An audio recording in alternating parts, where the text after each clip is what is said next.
As you prepare to sell your home, a common thought is how to enhance your home's appeal in the competitive Charleston real estate market.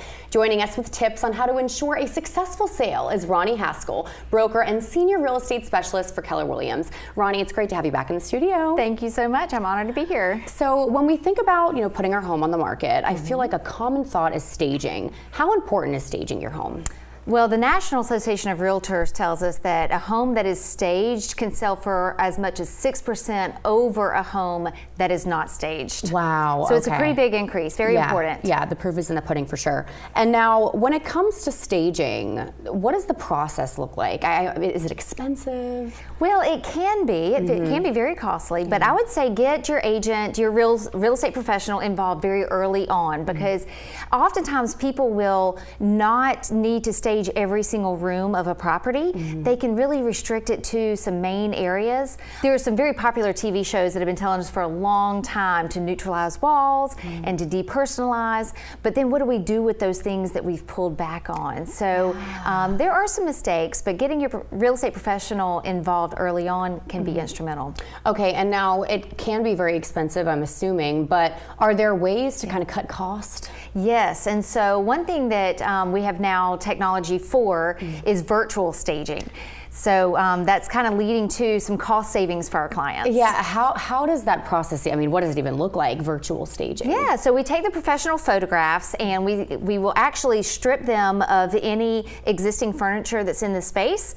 We will neutralize the walls. We can even hang curtains and accessorize. We will place furniture in there. We can even go so far as to renovate an entire kitchen and bathroom virtually. Oh my so we can do all of this, and literally with a few clicks of a button. It is easy and it's incredibly cost effective. It's cost efficient for our clients. And so you don't even have to take your furniture out or your pictures on the walls. No, you don't even have to do any of that. Now you can, because as we know, as people walk through the home, that will help. But we can absolutely take either a new build where it has no furniture, or if the house has old furnishings and it just feels dated because of that, remove all of those things. But if the seller doesn't want to do any of that, we can literally take those professional photos and strip all of that away and just leave us with the bare walls, and then we start building off of that. Wow, how interesting is that? Yeah. And now, so if, I was looking to do virtual staging, but I did want to remove some pieces of furniture, that process would be exhausting, or it could be. Yes. What rooms should I focus on? Well, customarily it's in the main corridors of the house. And so your kitchen, your living spaces, maybe a home office. We really want to show a buyer, a wide range of buyers at that, how they could live. So a picture is worth 1,000 words, right? And so it doesn't matter how good my description might be in the multiple listing service. The photos are what captures the buyer's attention the most.